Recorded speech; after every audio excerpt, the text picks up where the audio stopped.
Let's get ready for Mike's Night at the Fights. Here with finalist Andre Ward, champion of the world.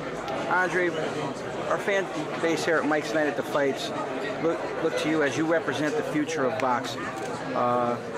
Before we go on and talk about this fight, you go back, you're a throwback basically in the boxing business. You followed the paths of all the predecessors, the Sugar Ray Leonards, the Muhammad Alis. You have that razzle-dazzle style. You could figure out your opponents. How did this lead up to be? Can you give us a little bit of your background, your discipline, your focus, your motivation? Well, I think, I've always been an old soul. I've always been an old school kind of kid, even, when I was younger. It's just kind of the way I am. So I gravitate to old school things, even old school boxing. I follow the champions today, and I think the champions that are still on top, just to name two, Floyd and Bernard, they have, an old school style. I mean, Floyd, has his own particular style, but, that comes from, old school boxing back in Michigan. So old school boxing, I don't think will ever die out. I think, that's what preserves fighters and allows them to fight, a long period of time, like a guy like Bernard Hopkins. But, it just goes back to my upbringing, my father who raised me as a single dad, great dad. He raised me, with my Christian faith, and he was just a blue-collar guy, man. He drove a big red, called it Big Red glass truck. He had his own glass company. He went to work every day, and he just instilled that blue-collar mentality into me and my brother, and I still have it today. I don't know how to slack off in training. I don't know how to,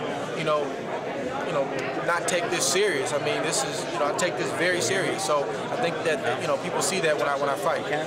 Andre, one question I do have. You're the one that brought up the faith. You come from a Christian faith. There's a lot of fighters that get in the ring with a lot of anger, a lot of front, as we would say in the world. When they get pressed in the 10th and 11th, as we call the championship rounds, they seem to fall apart because at the risk of getting hurt, they don't want to dig that deep enough. Does your faith play a big part? And if that time does come where you have to dig at that type of level, do you think that will take over? Does that motivate you as well?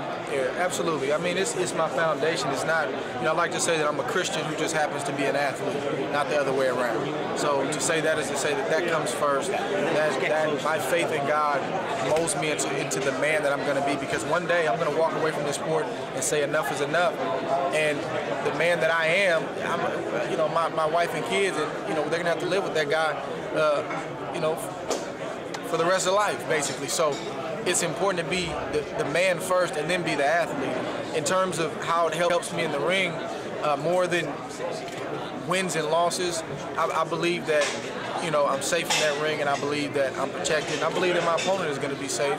So that allows me to put it all on the line, because I don't feel like I have to hold back. Going back to the you say fighters that follow the old school path, we've seen a decline, and obviously in American champions, which started at the heavyweight division, now has trickled down. Again, you follow the path, won the Olympics, you're dominating a lot of your opponents, you're making the fights look easy at times against quality opposition. And the truth is the truth, man. What is it, do you think it is? Why are we losing our champions when these fighters from other countries, when you revert back to that old school style, that Philly and Michigan style, it seems that these guys always were able to beat other fighters from other countries. What is this? It's tough to say.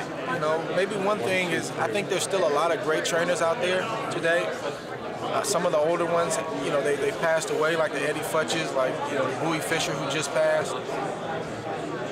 Today is different. Anybody can go into a gymnasium and decide that they want to be a trainer, amateur or professional, get a license, and then grab a kid and say, hey, I'm going to train you. It wasn't like that, in the 50s and 60s and 70s. You had to serve an apprenticeship. You had to serve under someone, and then you had to go get your own fighter and start from scratch.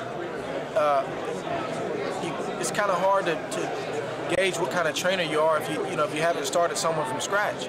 I know everybody doesn't get that opportunity, but so I think that has a lot to do with it. It's, the apprenticeship and taking the time to learn the game, be around the fighters, be around the fight game before you actually step on your own. That's that's out the window these days. If I want to be a trainer, I go get licensed and I get a kid and I start training them. So maybe that's one reason why the quality of a fighter has gone down a bit. And last but not least, we are here for the Super 6 finals. You were in the ring obviously you spoke for yourself.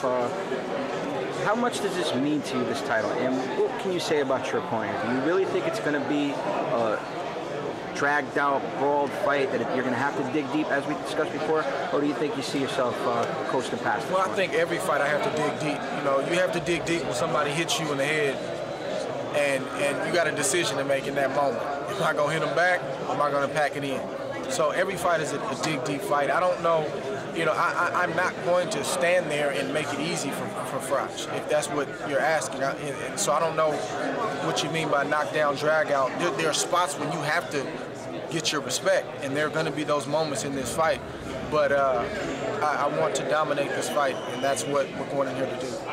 And one last thing, I want to give you a chance to give a shout out to anybody, any of your fans like to. Again, you have a big fanship of Mikesnightatthefights, and if you could give a shout out to Mikesnightatthefights, I'm sure they'd appreciate it too. To all my fans at Mikesnightatthefights, I just want to tell you, I just appreciate your respect. I appreciate, you know, the love that you give me, and you know, I don't get a chance to see you guys. I don't get a chance to see everybody, but I know you're out there. I feel the love, whether it's through Twitter, whether it's, you know, you guys coming to my website. Some of you guys are able to show up to the fights. I just want to say I appreciate you, and I'm going to do my part to continue to prepare always to come in the top form and to put on the best performances I possibly can. Thank you.